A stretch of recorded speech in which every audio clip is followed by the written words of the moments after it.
पतंजलि मुनि कहते हैं युज योगे, युज समाधौ। यदि हम भाषा की दृष्टि से देखें तो है ना कि दो शब्दों का मेल हुआ है। योग इत्युक्ते युज योगे, संधि हुई है ना। योग का अर्थ क्या होता है? एकता, मेल, मिलाप, एक होना। भिन्न भिन्न अर्थों में हम देखें तो क्या है परिभाषाएं? श्रीमद् भगवद गीता में योग की परिभाषा देते हुए क्या बोला है? समत्वम योग उच्यते। यह गीता कहती है समता में स्थित रहना ही योग है। फिर द्वितीय परिभाषा क्या बोलती है गीता जी? योगः कर्मसु कौशलम। कर्मों में कुशलता लाना ही योग है। अब हमारे कर्म कहाँ कहाँ हैं? प्रतिदिन हम कर्म करते हैं अपने व्यवसायिक क्षेत्र में, जहाँ सर्विस करते हैं, व्यापार करते हैं, घर के कामों में। बिना कर्म किए हम रहते हैं क्या? एक पल भी नहीं रहते कर्म किए। तो हमारा कर्म कैसा हो? कौशल के साथ, निपुणता के साथ, है ना, सुधारात्मक। और हम गृहस्थ हैं तो गृहस्थ में भी चाहे माता के रूप में है, पिता के रूप में है, किसी भी रूप में, तो हमारा कर्म उस कौशल के साथ हो कि जिसमें कि सफलता मिले, प्रसन्नता मिले और परिवारजन प्रसन्न रहें। तो योग हमें वह सिखाता है, हर दिशा में हमें प्रगति करना है, उन्नति करना है, वह है हमारा योग। तो हमारा एक एक पग यही होना चाहिए। और हर आयु के लिए योग बहुत महत्वपूर्ण है। जैसे युवा वर्ग है, युवा वर्ग चाहे तो हठ योग को अपनाएं, युवा वर्ग हठ योग करें, कुंडलिनी जागरण का करें, है ना। और जो सन्यासी हैं या वानप्रस्थी हैं उनके लिए ध्यान योग है, भक्ति योग है। लेकिन हम जैसे गृहस्थ हैं, है ना, हम गृहिणियां हैं, गृहस्थ हैं, तो हमारे लिए कौन सा योग? पातंजल योग, पतंजलि मुनि प्रणीत योग। क्यों? क्योंकि इसमें हमारे व्यक्तिगत और सामाजिक दोनों ही प्रकार से हमें शिक्षित करता है पातंजलि योग, जिसे हम दूसरा नाम क्या बोलते हैं? अष्टांग योग।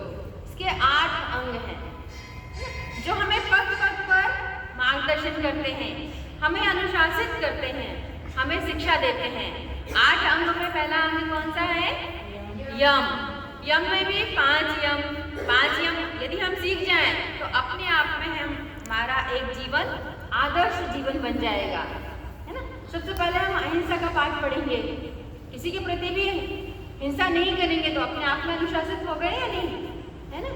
बाहर की तो बात दूर है, सबसे पहला प्रयोग तो हम अपने घर में करेंगे, अपने परिवार में करेंगे, अपने प्रियजनों के साथ करेंगे कि हम ना तो शरीर से ना मन से बच्चे को भी चाटा नहीं मारेंगे, ना ही कोई ऐसे शब्द बोलेंगे कि उसको हृदय में चोट करे।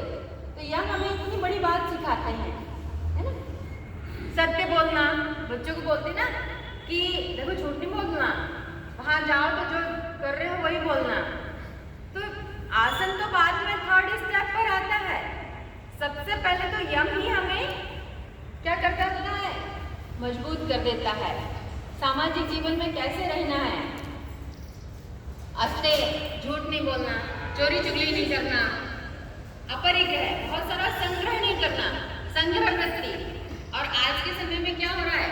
हम संग्रह कर रहे हैं, और वह संग्रह कर रहे हैं कि जो दुख का कारण बन रहा है। संग्रह वृत्ति नहीं रखना है। ब्रह्मचर्य, शुद्धता, मानसिक और शारीरिक शुद्धता। यदि हमने यम का ही बहुत परिपालन कर लिया अपने जीवन में तो हमारा योग निश्चित रूप से सफल है ना।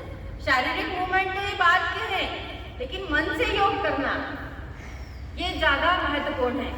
हमारा मनोरोग, मन के कष्ट, मन के विकार पनपेंगे ही नहीं।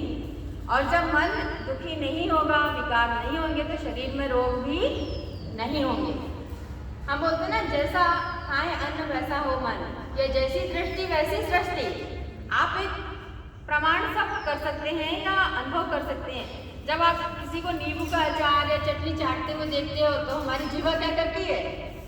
स्वतः रस निष्पत्ति होती है ना।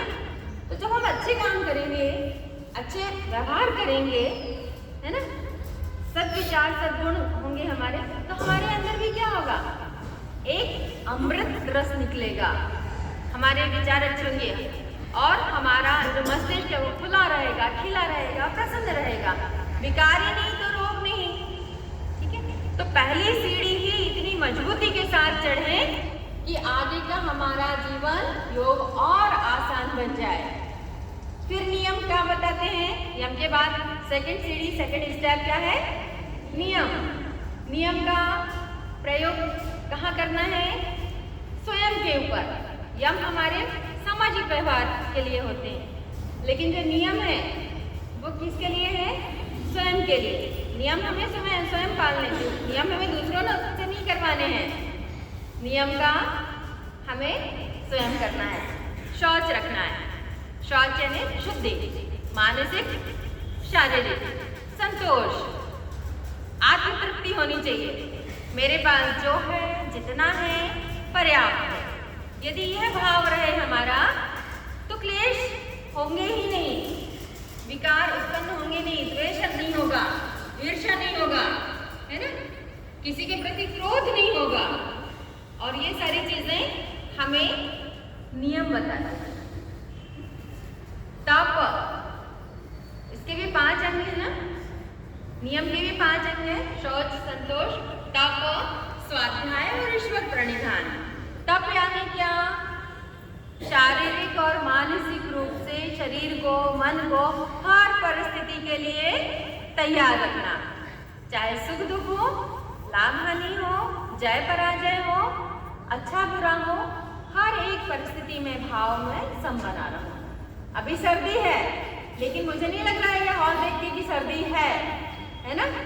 आप सबका बहुत अभिनंदन है, परिवारजन के साथ आप आए हैं, आपने नियम का पालन किया है, इसका प्रमाण दे रहे हैं आप। बहुत बढ़िया, है ना, ये तब किया आपने। स्वाध्याय, स्वाध्याय केवल किताबी ज्ञान नहीं, अपना भी हमें स्वाध्याय करना है, स्वयं का भी मूल्यांकन करना है कि मुझे क्या करना चाहिए, क्या नहीं करना चाहिए। कभी कभी हमारे अंदर भी कुछ ऐसे भाव, विचार, प्रवृत्तियां आ जाती हैं, तो उसका भी परिमार्जन करते रहें।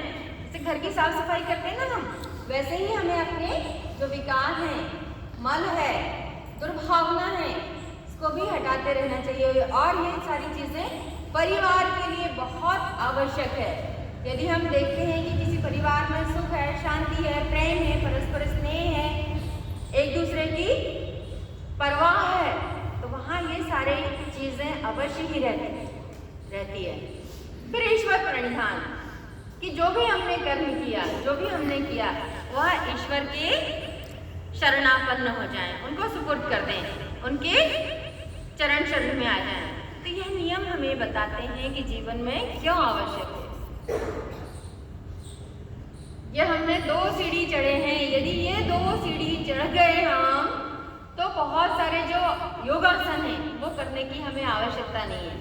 यम नियम का पालन करें और अपना कर्तव्य कर पूरी ईमानदारी से करें, हमारा योग निश्चित रूप से सफल होगा, हमारा परिवार समृद्ध होगा, हमारे परिवार में भरपूर शांति होगी, आदर्श परिवार बनेगा हमारा। यही तो अच्छे आदर्श परिवार की परिकल्पना है। जब बोलते ना परिवार साथ है तो कोई दुख नहीं।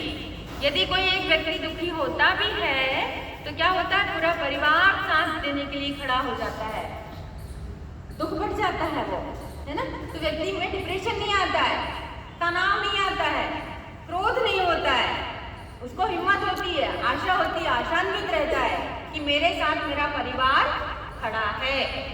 ये बहुत बड़ी ऊर्जा है, बहुत बड़ी शक्ति है, बहुत बड़ा बल है।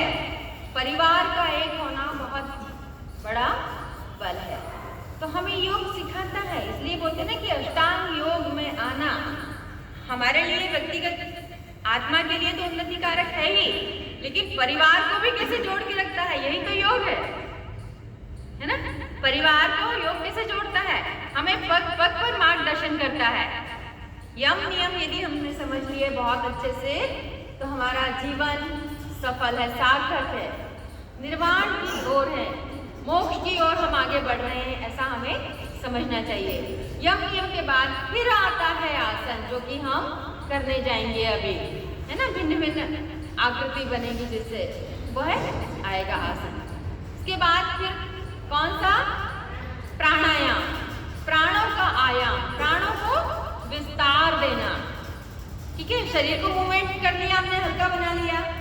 अब आत्मा का भी तो भोजन चाहिए, तो प्राणायाम क्या है? आत्मा का भोजन है ना, प्राणों का विस्तार है। फिर क्या होगा? प्रत्याहार, जो हमारी इंद्रियां बाहिर्मुखी हैं, है ना। अच्छा देखना, अच्छा सुनना, और वो अच्छा है कि नहीं है मुझे नहीं पता, लेकिन मन को अच्छा लग रहा है तो बस मैं वहां रम जाती हूँ। प्रत्याहार क्या करता है? हमें उन इंद्रियों को अंतर्मुखी बनाता है ना, आत्मनियंत्रण सिखाता है, इंद्रियों पर नियंत्रण सिखाता है, वह प्रत्याहार। फिर एक धारणा बनती है, धारणा कोई हमारा लक्ष्य होता है, वो जब धारणा पर हमारी स्थिरता बढ़ते जाती है, वह टाइम पीरियड बढ़ते जाता है, तो धारणा काय में परिणित हो जाती है? ध्यान में। कोई एक लक्ष्य बनाया आपने, उस लक्ष्य पर आप टिके रहे। आपने लक्ष्य बनाया कि नहीं मुझे आस्था योग केंद्र जाना ही है, जाना है ना, आपने एक धारणा बना ली है, तो आपका एक लक्ष्य निर्धारित हो गया है।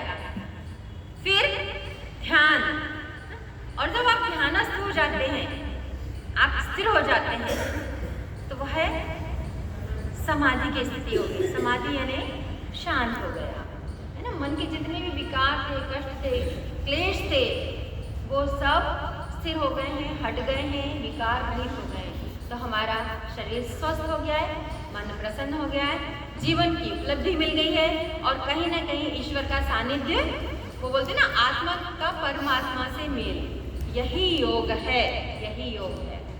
तो हमें अष्टांग योग की ओर आगे बढ़ना चाहिए। यह हमारे व्यक्तिगत, पारिवारिक और सामाजिक तीनों ही दृष्टि से हमारे लिए फायदेमंद है। तो योग को हमने थोड़ा सा समझा है, हमारा गृहस्थ में अष्टांग योग किस प्रकार सहायक है। अब हम खड़े होकर थोड़ा सा योगा